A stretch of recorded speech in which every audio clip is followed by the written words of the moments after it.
Son enseignement a traversé le temps. Quand je vois un arbre, je le vois à travers mes images. Mais encore aujourd'hui, beaucoup de gens ne l'ont pas compris. Si on est conscient de ces images, conscient, attentif, alors ces images n'existent plus.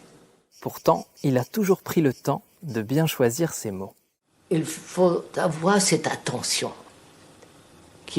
Dans cette attention, la pensée n'existe pas. Dans cet état, il y a une tranquillité extraordinaire, la paix. Mais pour que ça marche, il ne faut pas simplement l'entendre et l'intellectualiser, mais le ressentir de tout son être et ne pas l'oublier. Alors je vous invite à l'écouter attentivement, sans interpréter, et peut-être que ces mots auront sur vous l'effet d'une prise de conscience.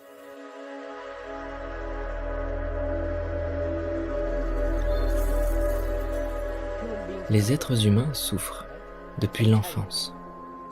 L'école, le collège, vous savez, ce sont les aléas de la vie. Vous êtes blessé, c'est-à-dire que vous avez une image de vous-même qui est blessée. Le voyez-vous comme une réalité? Si vous voyez cela comme une réalité, que l'essence profonde de vous-même est blessée, alors, qu'allez-vous faire de ça?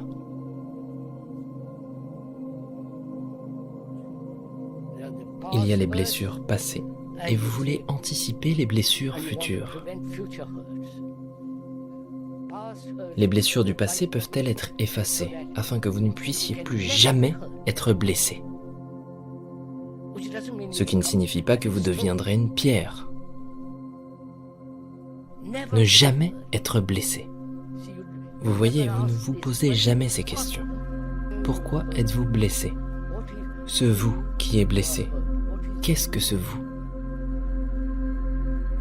L'image que vous avez de vous-même, non? Je suis chrétien, je suis bouddhiste, je suis hindou. Je suis fier, je suis vaniteux, vous suivez tout ce qui est vous. Ou vous pensez que vous êtes Dieu.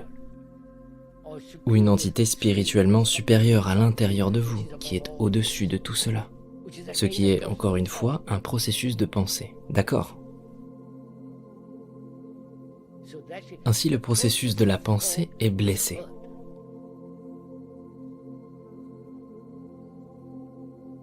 Et comment prévenez-vous les futures blessures? Pas par résistance, pas par suppression, pas en devenant de plus en plus dur. Voulez-vous effacer vos blessures? Ou aimez-vous vos blessures? Voulez-vous garder vos blessures? Il y a un grand plaisir à les garder. Parce que cela vous donne de la vitalité, de l'énergie pour blesser quelqu'un d'autre. Alors, si vous voulez être libre de toutes les blessures, que ferez-vous? Pour que vous ne soyez jamais, en aucune circonstance, dans votre relation avec le monde ou avec vos amis, ne jamais être blessé. Savez-vous ce que ça veut dire? Avoir un esprit incapable d'être blessé.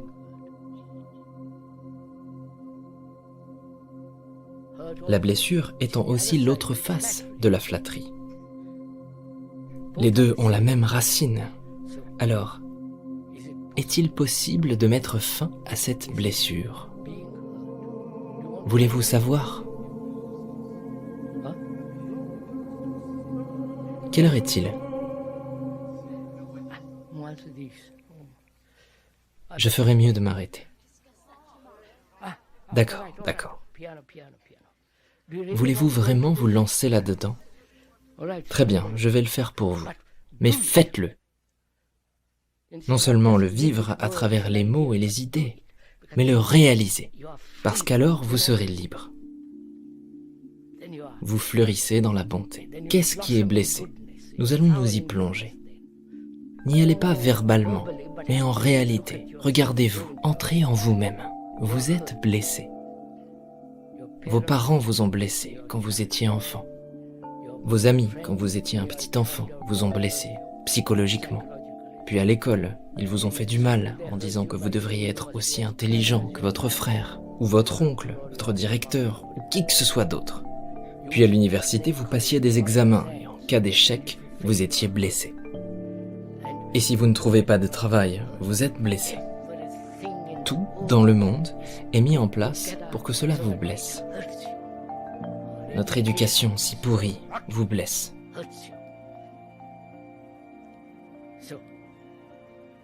Alors vous êtes blessé.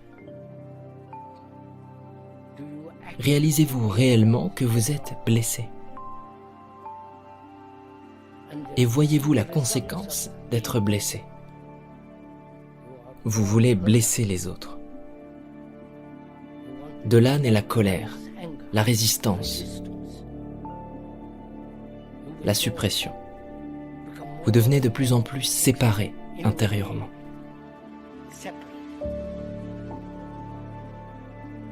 Et plus vous êtes intérieurement séparés et en retrait, plus vous êtes blessés. Alors vous construisez un mur autour de vous et prétendez que vous êtes très, vous voyez, mais toujours entouré de murs. Ce sont tous les symptômes. Alors, vous êtes blessé. Et si vous réalisez vraiment, profondément, que vous êtes blessé, non seulement au niveau conscient, mais en profondeur, alors que ferez-vous maintenant? Comment cette blessure se produit-elle? Parce que vous avez une image de vous-même. Supposons que j'ai une image de moi-même, que je suis toujours installé sur une scène, en train de parler à un public. Dieu merci, je ne le fais pas. Ou si le public désapprouve ou ne vient pas, je suis blessé. Parce que j'ai une image de moi. Donc le fait est que tant que j'ai une image de moi-même, cette image va être blessée. D'accord? C'est clair, n'est-ce pas? Maintenant, est-il possible de vivre sans une seule image? Ce qui veut dire sans conclusion, qui est une forme d'image, pas de préjugés. Vous suivez? Tout ceci sont des images. Et quand vous, au moment où vous m'insultez, c'est-à-dire qu'au moment où vous me dites quelque chose de contraire à l'image que j'ai à propos de moi-même, alors vous me faites mal. Maintenant, à ce moment, lorsque vous dites quelque chose de nocif, blessant, si je suis conscient de ce que vous dites, accorde ma pleine attention à ce que vous dites. Vous comprenez? À la seconde où vous voudriez me blesser en disant quelque chose, j'y accorde ma pleine attention. Alors il n'y aura pas de place pour que ça s'enregistre. Vous comprenez ça? C'est seulement quand il y a de l'inattention que l'enregistrement de la blessure se produit, ou de la flatterie. Maintenant, pouvez-vous donner? Quand quelqu'un dit que vous êtes un idiot, pouvez-vous, à ce moment-là, pouvez-vous accorder votre pleine attention?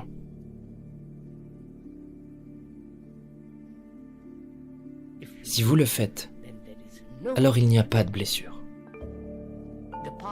Les blessures du passé sont parties avec cette attention. L'attention est comme une flamme qui brûle le passé et les blessures présentes.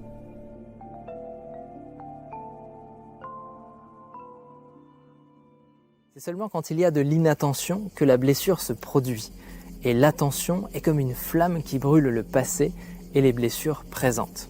Après avoir entendu ça, on est en droit de se demander comment est-ce que l'inattention peut faire émerger la souffrance et comment est-ce que l'attention pourrait la faire disparaître. Et dans la pensée de Krishnamurti, il y a une notion qui est vraiment très importante, pour ne pas dire fondatrice, ce sont l'émergence des images. Pour lui, nous n'observons pas le monde tel qu'il est, nous l'observons à travers des images, à travers des représentations.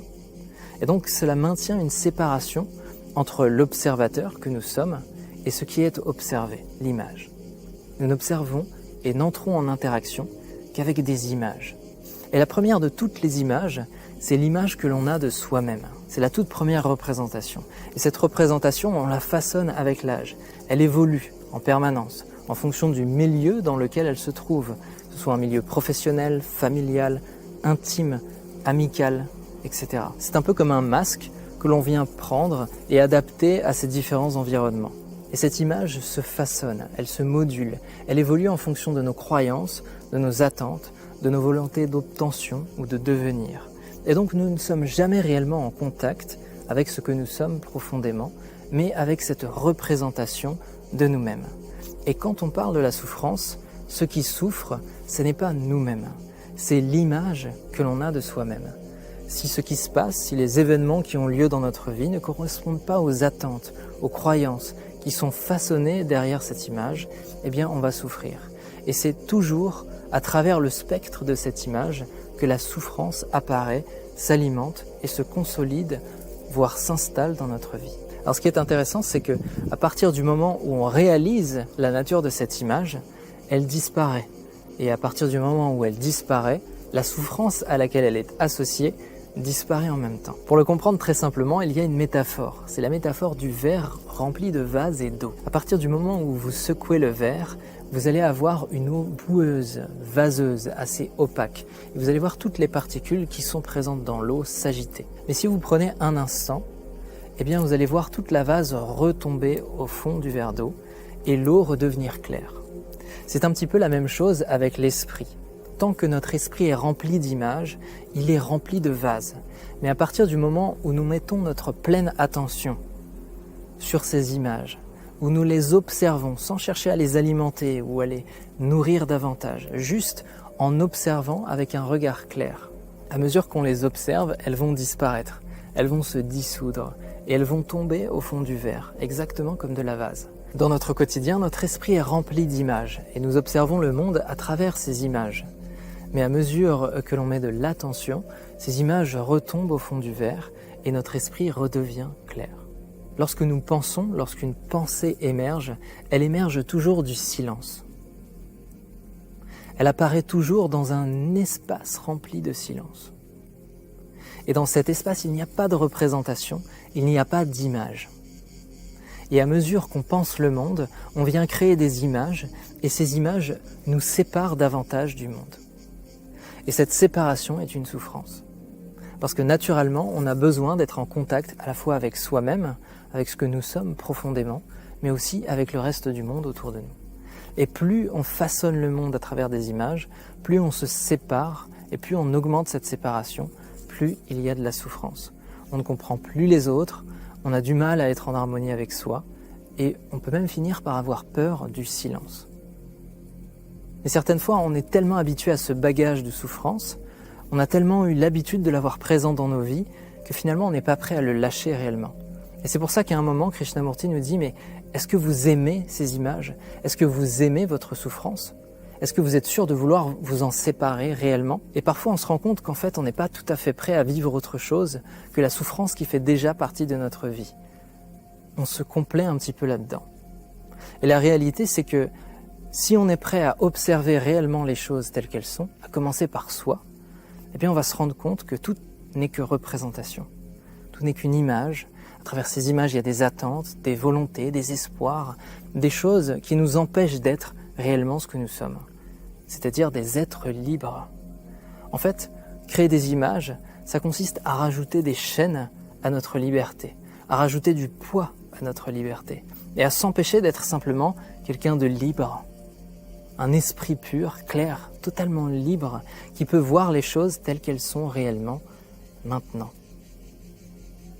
Et ça donne à l'existence une profondeur qui est complètement différente. Parce que ça fait de chaque instant un nouveau moment. Vous savez, chaque jour, si on n'apporte pas les choses d'hier, les problèmes, les pensées, tout ça, chaque jour, c'est pour moi ou pour vous. Oui, disons-le une fois. Est tout à fait nouveau. Vous comprenez? Oui, vous êtes lavé d'hier. D'hier. C'est Oui, ça, lavé. lavé. Oui. D'hier. Et Et alors, alors vous voyez la nature, les hommes, tout, la terre, comme telle qu'elle est, tellement belle, tellement vivant. Oui. Vous savez, quand vous voyez l'arbre sans image, la distance entre vous et l'arbre disparaît. Vous comprenez, la distance, il y a de la distance physique, mais Oui. la distance psychologique Intérieure. n'existe pas. Alors vous voyez les arbres beaucoup plus intimement et beaucoup plus net, beaucoup plus Fin, je sais pas. finement. Non, vous le voyez pour la première fois. Vous savez, c'est quelque chose de merveilleux. Ces paroles distillent une vision profonde à propos de ce que nous traversons tous tout au long de l'existence. Les entendre est une chose et les comprendre en est une autre, mais les intégrer est une voie. Alors si ce chemin vous semble pertinent, inspirant ou motivant, je vous invite à le poursuivre en privé. Chaque semaine, j'envoie 1 à 3 articles à un groupe d'explorateurs de l'esprit, dans l'intention de développer les grandes idées abordées ici. Si vous pensez ces lectures susceptibles de vous guider, je vous invite à nous rejoindre. Vous retrouverez mon invitation dans le premier lien, en description. Merci pour votre écoute.